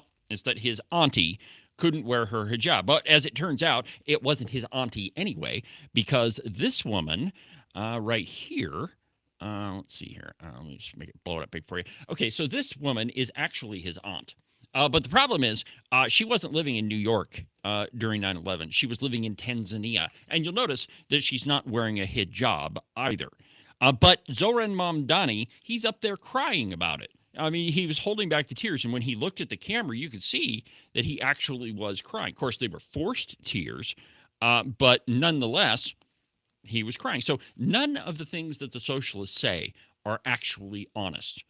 And, if you want to know what his mayoral career is going to look like, I mean, there's a really good example. I want to speak to the Muslims in New York. Of course, you should represent them. But you represent everybody, not just one particular constituent group. All right, so AOC, she's rallying for Mamdani, and she gets on the stage, and she says that we're not the crazy ones. So go ahead and play that video, Ken. It's AOC. We're not crazy. We must remember, in a time such as this, we are not the crazy ones, New York City. No, not at all. We are not the outlandish ones, New York City. They want us to think we are crazy. We are sane. We're the sane ones. Does this person look like she's sane? Show my screen, Ken. Oh, there's a picture of sanity if I've ever seen it. The truth is, my friends, that the Democrats are trying to pull out anything out of their bag of tricks that they possibly can to convince you that they actually are sane. Because when all of their ridiculous policies come out, the free buses, the government food stores, the rent controls, which Mamdani has absolutely championed, for normal people, for everyday average Americans and New Yorkers for that matter, none of those things sound normal, right? They're playing to their base. But the problem with the Democrat Party is that their standard bearer has become the radical socialist. The Bernie Sanders, the AOC, Pocahontas, Zoran Mamdani. Who else do they have? When you stack up, AOC to Gavin Newsom, who is going to be more popular? Well, I certainly, and I can't believe I'm saying this, I hope it's not AOC, but the truth is that's where their base is at. And so the standard bearer of the Democrat Party is the radical socialist. And now it has been for a long time, but until very recently, Democrats have been very, very hesitant to come out and say that, yeah, we're all socialists. Now, we all knew that. I mean, you could go all the way back to William F. Buckley. He knew that he was fighting socialism. Ronald Reagan, the same thing. If you go watch his earlier speeches, that's exactly who he was talking about. Ronald Reagan knew that the communists had infiltrated the Screen Actors Guild. While he was president, or while he was a president or chairman? I can't remember. Anyway, he knew that there was the movement of communism and socialism moving throughout the country. And now The guy that is going to be leading New York is Zoran Mamdani. He is a member of the Democratic Socialists of America. And I mean, I don't see how there's any way that you can escape it. But the good news is, and I think, Ken, you alluded to this a little bit earlier, is that the younger people that are supporting Mamdani are going to get a taste of what socialism is really like. You're going to see big business people leave New York if they haven't already, or they're making plans to. New York is going to experience a significant economic downturn, and a criminal and crime is going to increase in New York also. Yeah, not just big business, but I've seen 2 or 3 articles talking about 25% of people saying, I'm out of here. Yeah, absolutely. Any sane person would have left New York, but when Bill de Blasio took over. But it is necessary that younger voters recognize the danger of socialism. And it's the old adage that hard times create strong leaders. Strong leaders create good times. Good times create weak leaders, and weak leaders create hard times. And that is where New York is at right now, my friends. And unfortunately, Democrats in New York, they're going to have to figure this out for themselves. Because even though you remember the, oh God, how many mayoral elections ago was this? But there was a guy who was campaigning for mayor. Said he was from the rent is too damn high party. Remember that guy? Okay, so that sounds great, and I agree, rent is too high, but that is a result of government involvement. Anytime you get government involved, prices rise. And though Mamdani's government food stores sound like a good idea, first, you're not going to be able to keep them stocked. Second, prices are going to rise. And third, they're going to fail to the tune of multi-millions of dollars. So the only way that socialism has never worked in practice, it's caused the death of hundreds of millions of people. And I'm not claiming that Mamdani is going to cause the death of 10 million people in New York, but socialism across the globe absolutely has. And every time it comes around again, socialists say, well, we didn't do it right the last time. You see, they didn't have it right. We are going to do democratic socialism. Now, there's no difference, really. But, I mean, socialism is socialism is socialism. There's nothing democratic about it. And, they're going to find out. And, whether it's going to be the increase in crime or it's going to be, a radical shift in the economy. I mean, which I think both of those are going to happen. But they're going to find out. Now, there's been a lot of revelations recently about the FBI. Here's one. House Judiciary accuses the Biden FBI of retaliating against whistleblowers. Now, I think this one is interesting because whistleblowers, in our society, should and are protected. Like if you have a government employee that blows the whistle on corruption or malfeasance or something, they get legal protections because they're the ones that are telling the truth. But the Biden FBI actually went after whistleblowers. From justthenews.com, and I quote, House Judiciary Chairman Jim Jordan said on Monday, or sent a letter, rather, to FBI Director Kash Patel, informing him that Joe Biden's FBI allegedly used a security clearance process to potentially retaliate against a whistleblower. The letter accuses the Biden administration of using security clearance interview process to get around whistleblower protections and investigate Special Agent Valentin Farida in 2024. The Bureau also allegedly questioned Farida's wife, Emily Farida. The special agent blew the whistle on the Bureau's alleged misuse of law enforcement authorities, which prompted the Bureau to prolong his security clearance evaluation process, and the FBI asked his wife to participate in a 2-day interview. Now, his wife was not allowed the advice of an attorney, though one could sit in the room with her. Oh, okay, so the attorney can sit in the room, but he can't say anything. Obviously, that's a trick that Biden was going to pull. Documents available to the committee show that the SECD investigators denied Mrs. Farida the right to receive advice from an attorney during her interview and the opportunity to review FBI guidelines regarding the interview process beforehand. So they didn't even let her know what was going to happen. And it was all because her husband blew the whistle on what was happening at the FBI. The letter also claimed that the demand to interview Emily Frieda violated bureau policy, which does not allow the agency to deny spousal privilege. Spousal privilege is a spouse's legal right to refuse to testify against their partner in criminal cases. The Judiciary Committee has requested that the FBI provide all documents related to the Bureau's investigation of the Frieda family no later than November 10th. And, you know, the longer time goes on, the more revelations we see from the Biden administration. And it is corruption at every level. And you know why? Every time the Democrats get in power, there's corruption. And the reason for that is their plans, their policies, they don't actually work in the real world. It's just like I was referring to earlier. So they have to game the system, and they do every single time. Let's see here. Where do I want to go next? All right, so there's this long piece in this new outlet called Semaphore. I didn't know that it existed until very recently. And it's entitled, Left-Wing Ideas Have Wrecked the Democrats' Brand, the new report warns. And by the way, let me just explain something for a second. You know, earlier on in the Cowboy state politics history, I almost exclusively talked about the Redcoats. Because most Democrats in the state of Wyoming realized that it was very difficult to get elected as a Democrat. I mean, gone are the days of Mike Sullivan and Dave Frudenthal. I mean, not forever, but I mean, we're not in that place anymore where a Democrat can, you know, has any real chance of getting elected, unless, of course, you're in places like Sweetwater County or Laramie or Cheyenne. I mean, I think a solid Democrat candidate could definitely win in one of those districts. I mean, we've got, let's see here, we've got, 8 Democrats in the entire Wyoming legislature.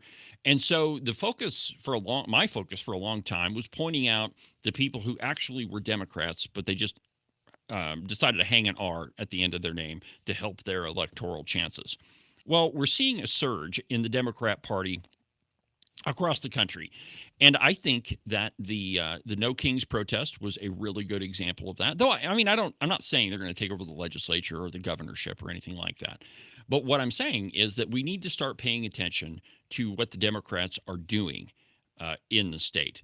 Because, I mean, there's really no difference between what they're doing and what Democrats nationally are doing. You know, when you show up to No Kings protests and you see signs that say, treat them like 1793 France, calling people Hitler. I'll save that soundbite for just a second. But anyway, I mean, I think the Democrats are, they're making a resurgence in Wyoming. I'm not saying, I'm not saying they're going to take over a major office, but I do think we need to pay attention to them. So from Semaphore, and I quote, Democrats have badly weakened their party with left-leaning ideas and rhetoric, growing only with self-described white liberals, while losing ground with all other voters, according to a new center-left group's report that was shared with Semaphore. The group is called Welcome. It consulted hundreds of thousands of voters over 6 months in its broad findings, including that 70% of voters think the Democrat Party is out of touch. Most voters, the group found, believe that the party over-prioritizes issues like, quote, protecting the rights of LGBTQ plus ZXPWDS Americans and, quote, fighting climate change, while not caring about securing the border or lowering the crime rate. Elected Democrats will receive copies of the report after its Monday publication, followed by events to promote it in D.C. and New York. Now, the report urges party members to abandon some of the progressive language about race, abortion, and LGBTQ issues that Democrats began using in the 2012 election, and recommends the nomination of more candidates willing to vote with Republicans on conservative immigration and crime bills. Quote, the Democrat Party had better listen for the good of our nation. Former Illinois Representative Sherry Bustos, who ran the party's House campaign committee when it lost seats in 2020. Inspired by The Politics of Evasion, an influential 1989 paper that inspired the party's more centrist shift under Bill Clinton, the 70-page Deciding to Win document argues that Democrats must be willing to break with unpopular party orthodoxies. Its prescription for getting the party out of its current wilderness isn't simple. Avoidance of, quote, both a pivot to corporate centrism and the purpose of the progressive ideology purity. So in other words, in order for Democrats to win, they're going to have to get away from what I was referring to earlier, that the standard bearer of the Democrat Party as it exists right now is the radical left, the socialists in the party. Rather, they're going to have to pivot to more of a centrist position and do something akin to what Bill Clinton did in his second campaign. And he realized that his radical left policies, and most of those were the policies of Hillary Clinton. Let's be honest, she was probably running the whole show anyway, except for what was happening in the room off of the Oval Office. That was totally Bill. But he had to move to the center. He got with Newt Gingrich, and they balanced the budget. And he was able to win a second term and survive an impeachment. So and I think that you're probably going to see this happening here really soon. Now, I'm not talking about the radicals on the street. And if you think that that's not happening in Wyoming, you are profoundly mistaken, my friends. The lovely Christine and I were in Cheyenne when the day of the No Kings protest. We drove by the Capitol steps, and I didn't count, but there was at least a couple hundred people out there with all sorts of crazy signs. And they're in many Wyoming communities. I mean, there was in excess of 100 people on the courthouse steps here in Sheridan, carrying all sorts of different signs. And so if you don't think that the Democrat Party is experiencing a resurgence, albeit kind of radical, you're mistaken. But they are going to have to pivot from some of their crazier positions. So, for example, I don't know if it was yesterday or the day before, but J.B. Pritzker was on with Nicole Wallace, and they were talking about accusing Republicans of being Hitler, specifically accusing Donald Trump of being Hitler. So go ahead and play that one. It's Nicole Wallace. We haven't said they're Hitler. That Donald Trump is Hitler. I wouldn't say I don't that think any Democrat has. I actually, and I think it's a smear that they project back on to critics. But okay, so Nicole Wallace says, I don't think that any Democrat has called Donald Trump Hitler. Obviously, complete lie. But roll the tape, my friend. So I don't anticipate that we will get to any resolution on this. I think that they want to, again, straddle the fence. They want to show that they are loyal to this, I don't even know what to call him. I've called him so many things. But this wannabe Hitler, for sure. You've quoted General Milley calling Donald Trump a fascist. You yourself have not used that word to describe him. Let me ask you tonight, do you think Donald Trump is a fascist? Yes, I do. Yes, I do. President aware of John Kelly's assertion that Donald Trump meets the definition of a fascist and that Trump wanted the kinds of generals Hitler had? I mean, look, you have heard from this president over and over again about the threats to democracy, and the president has spoken about that. You've heard from the former president himself saying that he is going to be a dictator on day one. This is him, not us. This is him. Okay, so, I mean, there's just a couple of examples of them referring to Donald Trump as Hitler. Then, of course, and one of those was during the Biden administration. The other two were pretty recent. But the Democrats are obviously referring to Republicans as fascist. Now, that's the type of rhetoric that the Democrats are going to have to get away from. And in many cases, you're seeing them kind of back away from it. Now, I'm not talking about Mom Donnie or Karine Jean-Pierre or Kamala Harris, but you are seeing a bunch of them kind of back away. How prominent has Joe Manchin become since he left the Senate? Now, I mean, you don't see him every day on the news like he did before, but a lot of the things that he's saying they at least appear to be kind of, in the middle. But the truth is, Joe Manchin voted way more with the Democrats than he ever did with the Republicans. And in many cases, Republicans counted on Joe Manchin's vote, and he screwed him over and voted the other way. And so that is an example of prominent Democrats moving to the middle. Now, of course, people like Chuck U. Schumer and Hakeem Jeffries and Kathy Hochul and all those, they're on the far extreme left of the party. Those aren't the people that I'm talking about. I'm talking about the folks that are making moves inside the state and that are actually gaining ground. There's another one. There's a young senator that always wears a hoodie, and I don't think you should trust anybody that wears a hoodie. You know what? He surprised the crap out of me, he's savvy. Yeah. In that regard, he's moving to the middle. And that's exactly what he's doing. Do I think that he's changed any of his core Democrat beliefs? No, I don't think that he has. But we've got to be aware of what the Democrats are doing and not play into a lot of their rhetoric. And just if you need any more examples of that, go back to the interview that I did with Mike Yin and Carly Provenza. At the end, I asked them, "Hey, how do we turn down the volume?" And neither of them directly answered the question. Neither of them did. Oh, we gotta remember we're all neighbors. Yeah. I believe that when I see it. Back in a minute.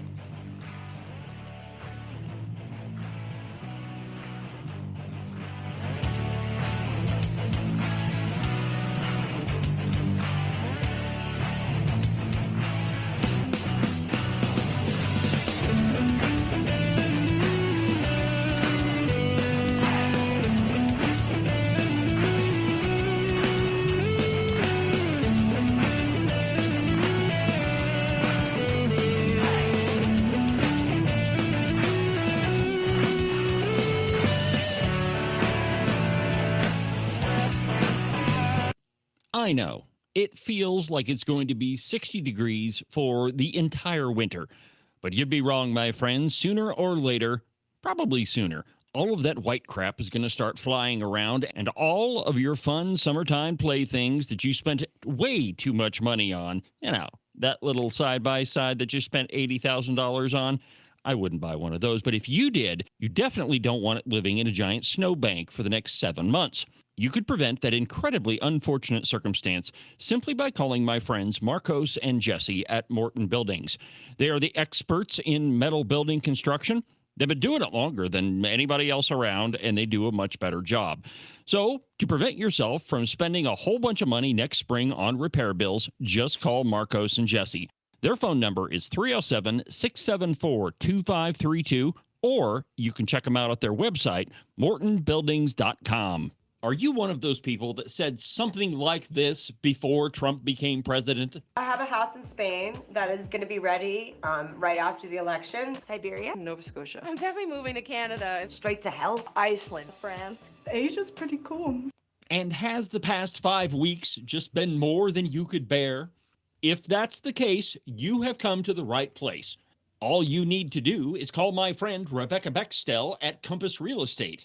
She has her fingers on the pulse of the real estate market all across the state of Wyoming.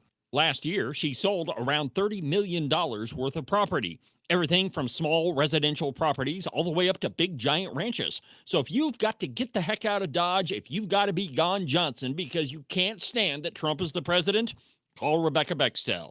Her phone number is 307-699-3519. Let me say that one more time for you in case you missed it. 307-699-3519. I've never felt the freedom like I do. I feel stronger every day, don't you? Well, I can show you how. A new day, a new way. Watch out, I'm only gonna get stronger. A new day, a new way. Watch out, I'm only gonna get stronger. A new day, a new way. Watch out, I'm only gonna get stronger. A new day, a new way. Watch out, I'm only gonna get stronger. I've never felt the freedom like I do. I feel stronger every day. I'm only gonna get stronger. Welcome back to the program, Cowboy State Politics. I'm David Iverson, your illustrious host. Cowboy State Politics is the most listened to conservative program in the state, currently number 39 on the list of the 100 podcasts you should be listening to in 2025. So, before the break, I was describing how I was explaining, warning you not to underestimate the Democrats. They have, for a long time in Wyoming, been able to make some pretty serious electoral wins. We've had several governors that are, almost all of our governors recently have been Democrats. Some of them just claim to be Republicans. But don't underestimate them. Now, there are districts in Wyoming that are pretty safe, like House District 29 Ken has fended off a couple of Democrats, and they really didn't even put up too much of a fight. But that doesn't mean that we should write them off, because I think that would be a major miscalculation. Yeah, I was leaving the house the morning they were getting ready to do the No Kings protest down at the courthouse.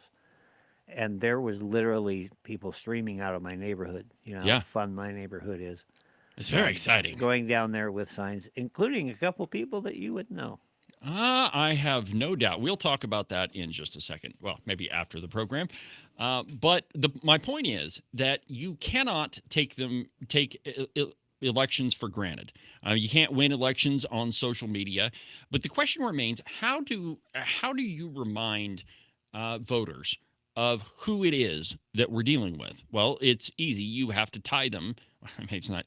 I mean, the answer is simple. It may not be easy. You have to remind voters of who it is that they're actually dealing with. And if you have any question about it, I mean, just there's, for example, in Johnson County, Biden's election, there were 943 people that voted for Joe Biden. That's almost 25%. And I would say probably statewide, we're looking at a difference of maybe 55-45, 60-40, something like that. But that's well within striking distance of many seats in Wyoming. And do not take them for granted, and just remind them of who it is exactly that they're dealing with. Just don't ever forget this soundbite. Too much of what's happening in our country today is not normal. Donald Trump and the MAGA Republicans represent an extremism that threatens the very foundations of our republic. Now, I want to be very clear up front. Not every Republican, not even the majority of Republicans are MAGA Republicans. Not every Republican embraces their extreme ideology. I know, because I've been able to work with these mainstream Republicans. Mainstream, But there's moderate. no question that the Republican Party today is dominated, driven, and intimidated by Donald Trump and the MAGA Republicans. And that is a threat to this country. Okay, so don't ever forget what they accused you of doing. Don't ever forget what the signs on, in some of these protests have said, that we want 1793 France. And it's, and again, you discount them at your peril. So check this one out. Okay, here's the picture that I've been referring to for a lot. So it says, one sign says they want 1933 Germany. In other words, they're all Hitler. They're all fascists. And the next one says, let's give them 1793 France. And I mean, that is a direct reference to the French Revolution. Bring out the guillotines is what that sign says. Or there's this one. Beware tyrants, we are the storm. What does that phrase, we are the storm, come from? It's actually from a little book, and I think I've got it. Nope, I don't have it on my bookshelf, but it's from a little book called The Coming Insurrection. I didn't know Bernie Sanders was in Sheridan. Yeah, I know. He does look like Bernie Sanders, doesn't he? But the phrase, we are the storm, it's actually, we are the coming storm. It's from a little book called The Coming Insurrection by the Invisible Committee. I actually saw a copy of this book in a bookstore in Cheyenne. But it is written by radical leftists, and it is how to take over the United States. It's a revolutionary playbook. I know it doesn't mean anything, but the guy with the coming storm is holding a pink phone. Yeah. I find it a little hard to be afraid of somebody that carries a pink phone. See, maybe and I'm just weird. Yeah, and I'm not saying be afraid. I'm saying beware. Be wary of who these folks are. Look at the other sign. It says, "Heil no dictators in the U.S." I mean, but these are the people that you're dealing with. And I bet, as Ken alluded to, I bet if we zoomed in and looked through that crowd, we'd probably find a lot of people that we knew. Oh wait, I can't forget about this. You know what you will find too is my Martha signs have been repurposed. I know I didn't get to see this going on because, like I said, I was leaving town. But the last time they had one, I noticed that a lot of the signs were repurposed Martha signs. Yeah. Okay. So, and just because I can't resist, even the dog realizes how dumb all these people are. But think about it. Just look at how many people are in that picture. There's a lot, and I attended several of the No Kings protests here in Sheridan, and at most we're probably talking about, I don't know, 50 people all summer long. But that, my friends, was way more than 50 people. So what I'm saying is we've got to be wary of the Democrats. We've got to make sure that you don't underestimate them, because they are gaining ground in Wyoming. And the way that you fight back is that you remind people of two things: one, who they are, and two, what they represent. And a lot of them are, and I've talked to a lot of them. Many of them don't know what they're protesting. But the Democrats have been so effective at painting Donald Trump as the villain, orange man bad. Most of them really don't even know why. And if you ask them, hey, what is it? What sort of policies are you objecting to? Oh, it's the tariff. So you're objecting to reducing the deficit. You're rejecting to, you're objecting to protecting American companies. I mean, the list is long and distinguished. But the truth is, most of them haven't even thought about it. You see that Trump derangement syndrome in spades when it comes down to the ballroom. And I can't help but think that if Obama had come up with this idea and then gone out and raised private funds to come do this, everybody would think that was such a magnificent thing to do. It's long. Yeah, he would have been the Messiah. Yeah. Well, I mean, he's still the cross-legged Messiah. But anyway, I guess my point here is that don't underestimate them. They really are who they say they are. And it's far past time, my friends, that we take these people at their word. If you're going to stand out in public with a sign that says, let's give them 1793 France, I think we ought to take you at your word. And as conservatives, we have a bad habit of just dismissing these folks. And I don't think that we should do that anymore. I attended the Democrat meeting that was held at Carney Hall, which Carney Hall is a little dance hall that's in between Buffalo and Sheridan. It's right beside the interstate, but really it's kind of out of the way. That room was full of people, and many of them seemed, at least outwardly, kind of reasonable. And so, in any case, don't underestimate them. Let's go back to Gavin Newsom for a minute. He's got a proposition on the ballot.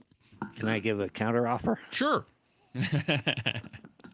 Let's do anything but go back to Gavin. Well, this one's important here, I think. But he's got a proposition on the ballot, and the text of the proposition admits to partisan revenge. This is the one where he says we're going to redistrict in response to what Texas is doing.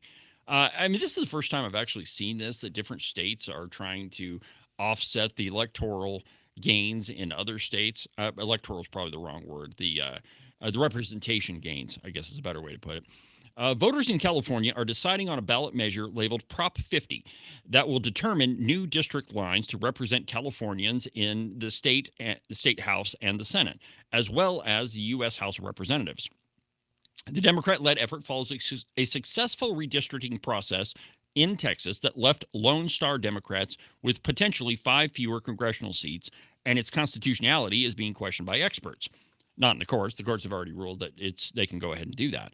The legislature in California had to violate the California Constitution 5 different times in order to even put Prop 50 before the voters, according to constitutional and election law attorney Mark Mauser, I guess is how. Anyway, he's from the Dillon Law Group. The California Constitution only allows mid-decade redistricting if voters pass a referendum or a court says the maps are unconstitutional, neither of which have happened. What Prop 50 does, quoting now, is to create a third way where special interest in D.C. can get legislatures to draw new maps where they can create safe seats for their friends so that congressmen are not required to be accountable to the voters. When politicians are not accountable to the voters but accountable to special interests, the people lose. Here is what the ballot measure says, and tell me if you have a problem with this. The ballot measure, which offers a simple yes or no, reads, quote, authorizes temporary changes to congressional district maps in response to Texas partisan redistricting legislative constitutional amendment. So the ballot question itself says that it's a partisan move. I don't know. I have to say that I don't think this thing will pass, but it's probably going to be thrown out. It'll be challenged if it's passed, and it'll be thrown out. California's current congressional district lines, which were redrawn in 2020 and first implemented in 2022, shows how a supposedly impartial system can be manipulated to favor Democrat interests and marginalize Republican voices, or at the very least, use as a political tool of retribution and counterattacks. Let's see here. The overtly partisan language may seem jarring, but according to Mauser, the racially charged language used when debating the bill may be the most legally problematic aspect of Prop 50.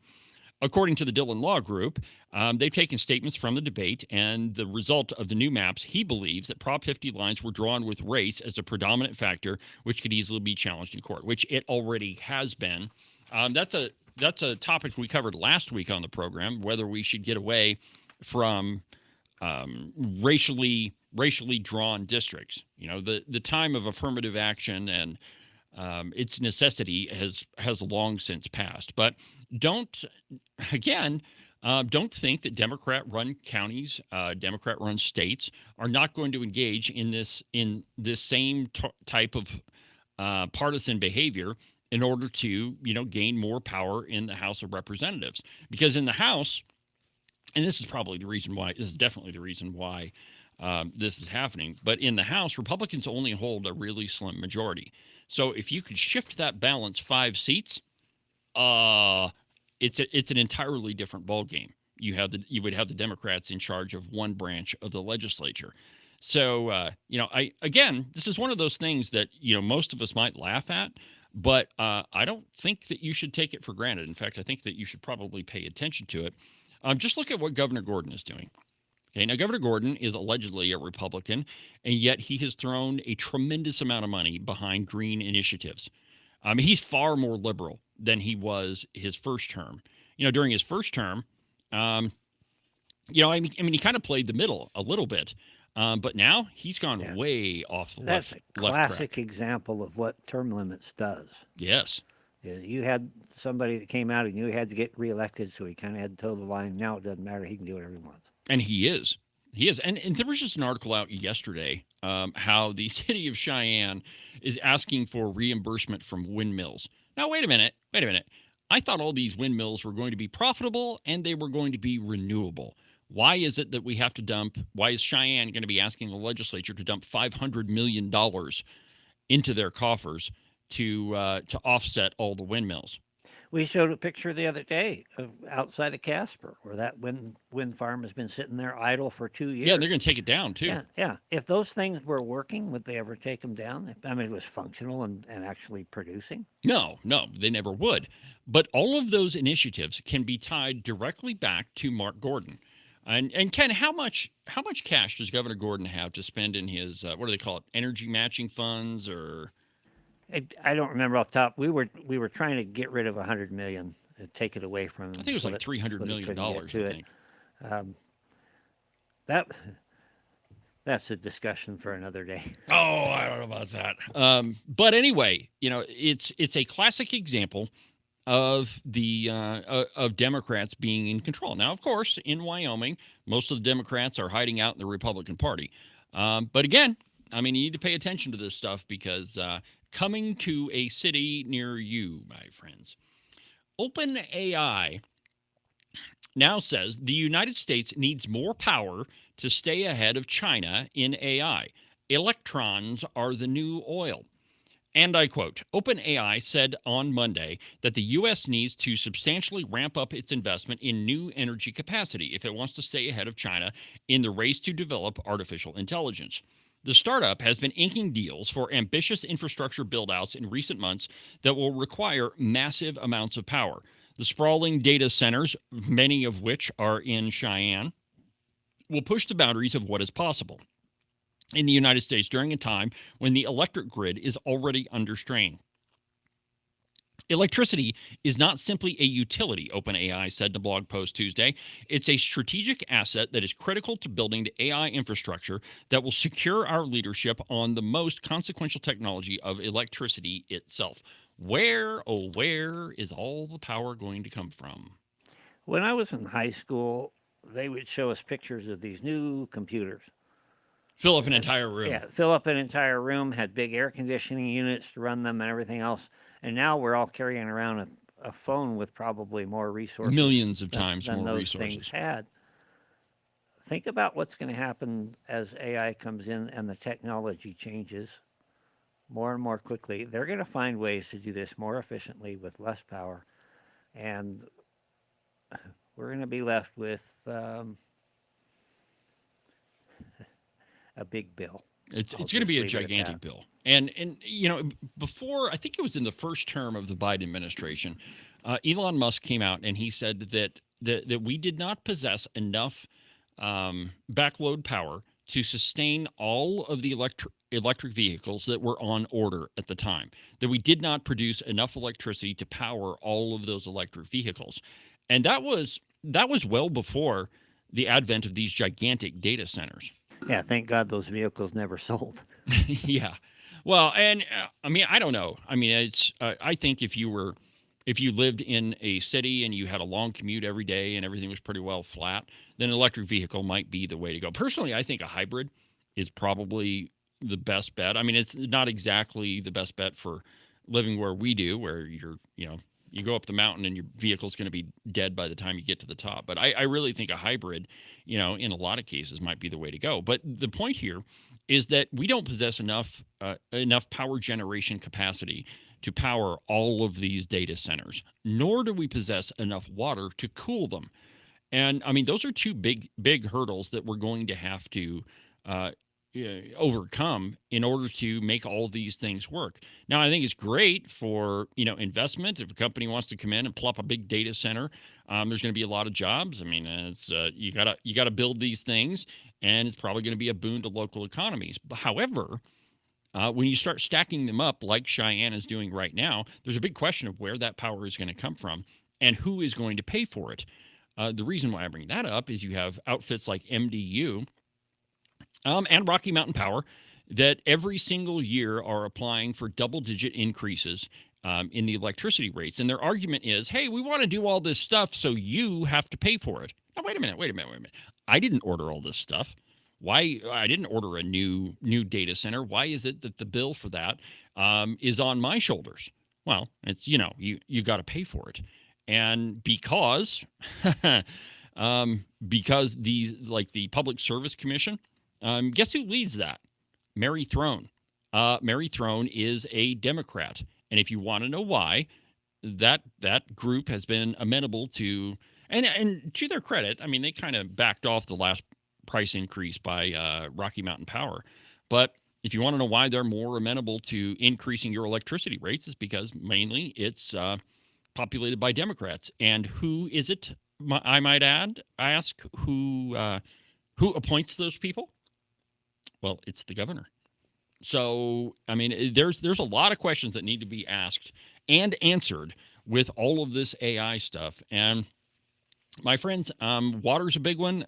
The electric power generation is a big one. And about the only way that we're going to be able to do that is with coal. Though, interestingly enough, I saw an article the other day that we got a new coal plant firing up. So that's a good thing. Yes, we did. The folks in Campbell County are excited, and rightfully so. Rightfully so. Train loads of electric car fuel headed that way. A couple other pieces that before I let you go for today. We've got another trans person who was planning to shoot up a school from the Daily Caller. Trans teen confesses to plotting Valentine's Day school shooting. Now, fortunately, this person turned themselves in before carrying it out. But quoting from the Daily Caller, an 18-year-old student in Indiana admitted to plotting a Valentine's Day massacre after federal agents traced violent online threats back to her social media accounts. Trinity Shockley, a Mooresville high school student who identifies as a, quote, transgender male, filed a plea agreement, at least the Daily Caller referred to her as she, filed a plea agreement on Monday after being charged with conspiracy to commit murder and felony intimidation for plotting a Parkland Part 2 attack. Authorities launched the probe after an FBI tipster reported that a friend planned to open fire at a school and had access to an AR-15. Messages on Snapchat and Discord showed Shockley discussing tactical gear and gear and sharing photos of ammunition magazines. Police searching Shockley's bedroom discovered a shrine dedicated to mass shooters, including Nicholas Cruz and Dylan Roof. An AR-15 is seen at a shooting range in Houston, Texas. Let's see here, and there was evidence that teen had evidence to said AR-15. Officers seized notebooks filled with violent imagery, swastikas, and phrases such as "I hate you all, die, die, die," along with a heart-shaped locket containing Cruz's picture. Investigators also found several AR-15s, a box of .40 caliber ammunition, and a soft armor vest in a room belonging to Shockley's father. Okay, so at the very least, this person turned themselves in, went to authorities and said, "Hey, I've got a problem." So thank God that she didn't go through with it. But it's yet another case of a transgender person, thinking about carrying out such an attack. And, weird. We know that hormones do weird stuff to people anyway. Anybody who's been married or is married can attest to that. And then you pump people full of hormones that they're not supposed to have, and we wonder why things happen. Well, it's just another case of maybe we need to pay attention to more people's mental illness. From the Blaze, man arrested for posting TikTok murder for hire threat against Pam Bondi. I guess he's going to jail. Or maybe not. In Minnesota, a man has been arrested over a TikTok video that put a $45,000 bounty on the head of the U.S. Attorney General Pam Bondi. On October 9th, the FBI said it received the tip and showed an image of Bondi with the caption, "Wanted, Pam Bondi, dead or alive, preferably dead." The user also placed a sniper red dot on Bondi's forehead in the image. The problem, though, is that this person was in Minnesota. So do you think that this person who put a bounty out on the U.S. Attorney General is in custody right now? Nope. The man appeared before a federal magistrate judge in Minneapolis and was released on his own recognizance. Part of the problem we have, my friends, is that we are not punishing criminals, and we have judges that do stupid stuff like this, that releasing a guy who put a bounty out on the Attorney General. Well, we've burned up another busy broadcast hour. Tomorrow on the show, we'll be back in the home studio. Ken is off doing his committee thing, trying to irritate every Democrat in the state of Wyoming, which, as I understand it, he's doing a pretty good job. So we've got a lot coming this week on Cowboy State Politics. On Friday, I'm going to play an interview with none other than Rod Miller.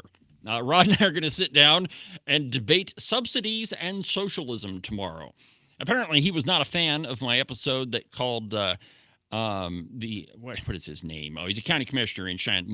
Gunner Malm, a winner. Well, he's the one that wrote the stupid column. So anyway, Rod and I are going to sit down and debate that. It's going to be great. It's always an interesting conversation with him, and we're going to do that on Friday. But tomorrow, be back in the home studio. More Cowboy State Politics. Have a good afternoon, my friends. We'll see you tomorrow.